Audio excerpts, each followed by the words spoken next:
Apa, Joseba, eguerdion. Ongi etorri Bilboko Zazpikaletara, Ferran eta Aritz gara, hau da Goxue, gure proiektua, eta orain erakutsiko dizuegu zer egiten dugun hemen.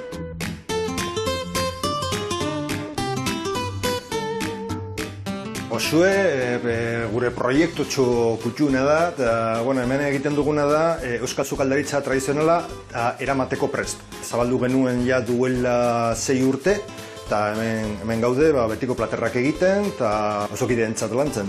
Badaukagu txipiroiak saltza beltzan, bakailauak pilpilean, bizkaitarrearan, klurranero, albondigak, bustangizatua, karrillera, gauza guzti horiek. Eta gero, ketu artizauak ere. Erlojuari ezin dozu begira. Karrillera batzuk ondo egiteko behar dituzu 6-7 ordu ziur.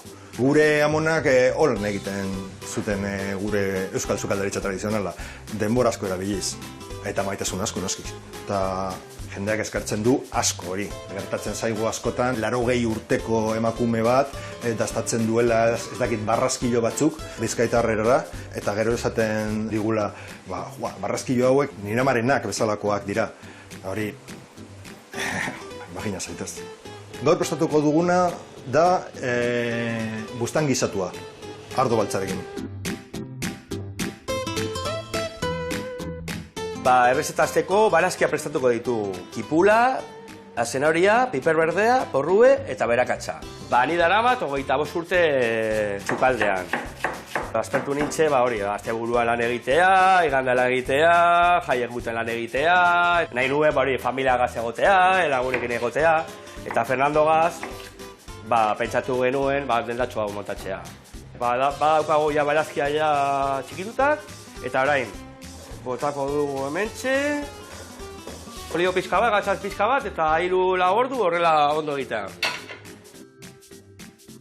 Orain ja daukagu ja barazkia ja prest, ardoa botako diogu, eta orain egingo duguna da bustana, gatza eta pipermila bat botako diogu bustanari, irininaz pasatuko dugu, eta orain frigituko dugu. Eta ja daukagu ja barazkiak eta ardoa ja prest, eta orain hau ondo egiteko 3-4 ordu horrela gutxi gara bera, eta gero pasatuko dugu saltza, eta ja platerra daukagu ja prestatuta ja.